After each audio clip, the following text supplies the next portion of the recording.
नमस्कार साथियों, आप सभी के लिए जो है फिर से एक अच्छी खबर जो है सामने निकल के आ गई है। अच्छी खबर क्या है? अब जो है ये वैकेंसी आप लोग देखे होंगे कि बहुत ही जो है पेचीदा हो गया है, जिसको लेकर के जो है बिहार सरकार ने भी अब इस वैकेंसी के ऊपर जो है संज्ञान लिया है। संज्ञान किस लिए लिया है? क्योंकि जो नया वैकेंसी है एएनएम का, उसको आने में जो है बहुत सारी कठिनाइयाँ का जो है सामना करना पड़ रहा है। साथ ही बिहार सरकार जो है स्वास्थ्य विभाग में सभी पदों पे वैकेंसी लेके आने वाला है, लेकिन बिहार सरकार खुद जो है ये वैकेंसी की वजह से जो 10,709 पूर्व का वैकेंसी चल रहा है, इसको लेकर के नया वैकेंसी नहीं ला रहे हैं। और बिहार सरकार को जो है एएनएम में वैकेंसी लेके आना ही आना है। इसलिए अब बिहार सरकार जो है आप लोगों के लिए अच्छी पहल सोचा है। बिहार सरकार ने जो है सुप्रीम कोर्ट में अब नया दलील देने वाला है। बिहार सरकार जो है संविदा कर्मी जो संविदा पे कार्य कर रहे हैं उनके बारे में भी सोचा है, साथ ही जो क्वालिफाई कैंडिडेट हैं उनके बारे में भी सोचा है। तो यहाँ पे जो है दोनों को फ़ायदा होने वाला है। अगर सुप्रीम कोर्ट में ये बात को जो है साक्ष्य दिया जाएगा और इन बातों पे जो है जोर दिया जाएगा, तो इसमें जो है सभी को फ़ायदा होने वाला है सुप्रीम कोर्ट में। क्योंकि बिहार सरकार अब चाह रहा है इस वैकेंसी में जो है दोनों लोगों को बीच का जो है रास्ता निकाला जाए। वैसे तो सुप्रीम कोर्ट में मामला है, तो सुप्रीम कोर्ट जो भी डिसीजन देंगे उसी आधार पे जो है एएनएम का वैकेंसी क्लियर होने वाला है। लेकिन यहाँ पे जो है जो संविदा कर्मी है उनके पक्ष में भी सोचा गया है और जो क्वालिफाई कैंडिडेट है उनके पक्ष में भी सोचा गया है। तो ये बात जो है आप सबके लिए अच्छी खबर है। क्योंकि यहाँ पे जो है बिहार सरकार अब जो हम लोग पहले से ही सोच रहे थे और पहले से ही बात पे चर्चा कर रहे थे कि अगर हो सकता है तो कोई बीच का रास्ता निकाला जाए, तो यहाँ पे जो है अब जितने संविदा पे कार्य कर रहे हैं उनको भी इस वैकेंसी में शामिल करने का जो है बात कही जा रही है। अगर ऐसा कुछ प्रतीत होता है और ऐसा चीज़ अगर सुप्रीम कोर्ट से निकल के आता है तो बहुत ही अच्छा न्यूज़ जो है आप लोगों के लिए साबित होने वाला है कि दोनों को यहाँ पे फ़ायदा होने वाला है। और बिहार सरकार अब चाह रहा है कि इस वैकेंसी को जो है दोनों कैंडिडेट को जो है फ़ायदा दे करके इस वैकेंसी को क्लियर करवाएं। अगर अब जो है वैकेंसी अगर क्लियर नहीं होता है तब जो है बिहार सरकार वापस लेने की बात कहेंगे। लेकिन यहाँ पे जितने क्वालिफाई कैंडिडेट हैं उनको भी लेने की बात कह रहा है।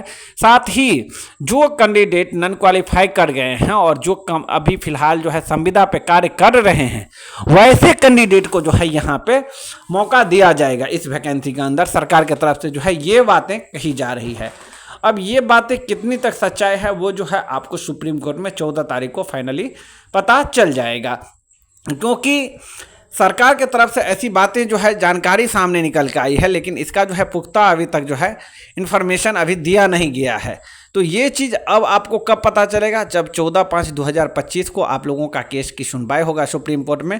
उस रोज़ बिहार सरकार को जो एडवोकेट रहेंगे वो अगर इन बातों को जो है पुख्ता तरीके से रखते हैं कि जो क्वालिफाई कैंडिडेट हैं उनको भी और जो क्या कहते हैं संविदा पे कार्य कर रहे हैं उनको भी इसमें जो है मौका दे करके इस वैकेंसी को क्लियर किया जाए, तो आप सबके लिए अच्छी होगा, साथ ही जो है बिहार सरकार के लिए।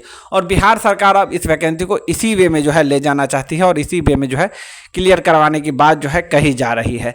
तो देखिए सारा कुछ आपको कब क्लियर होगा? 14 तारीख को क्लियर हो जाएगा। इससे पहले जो संविदा की तरफ से रीट याचिका दायर किया गया है उसकी भी सुनवाई होनी है और ये भी सुनवाई जो है आपको पहले हो जाएगा, एक दिन पहले। उसके बाद 14 तारीख को सभी केस की सुनवाई फाइनल होगा।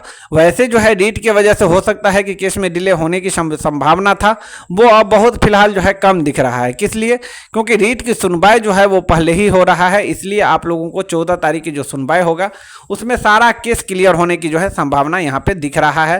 साथ ही बिहार सरकार की तरफ से जो ये नया पहल जो लाया गया है कि जो क्वालिफाई कैंडिडेट हैं उनको भी और जो संविदा पे कार्य कर रहे हैं उनको भी, कहने का मतलब कि आप अगर नॉन क्वालिफाई कर गए हैं लेकिन आप अगर संविदा पे कार्य कर रहे हैं तो आपको जो है इस वैकेंसी के अंदर जो है मौका दिया जाएगा। अगर आप नॉन क्वालिफाई यानी कि क्वालिफाई नहीं किए हैं और आप संविदा पे कार्य नहीं कर रहे हैं तो आपको जो है वहाँ पे किसी तरीके का कोई मौका देने की जो है बात नहीं कहा जा रहा है। तो ये चीज़ मैं आप लोगों को स्पष्ट कर दूं कि अगर आप एग्ज़ाम जो दिए थे, एग्ज़ाम में अगर आप फेल भी हो गए हैं लेकिन आप अगर संविदा पे कार्य कर रहे हैं तो आपको जो है यहाँ पे मौका देने का जो है प्रयास बिहार सरकार की तरफ से किया जा रहा है, जो कि एक अच्छी पहल है। जितने भी संविदा पे कार्य कर रहे हैं हमारे एएनएम बहन, उन सभी के लिए जो है अच्छी पहल है।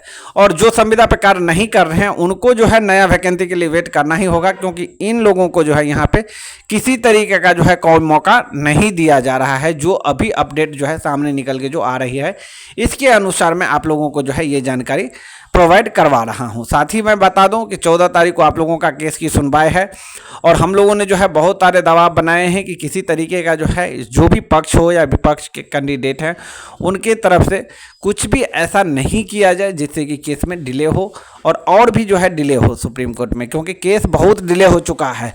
और इसमें कहीं ना कहीं अगर आप देखेंगे ना, तो सबसे ज़्यादा जो लॉस है वो सिर्फ और सिर्फ स्टूडेंट का ही लॉस है।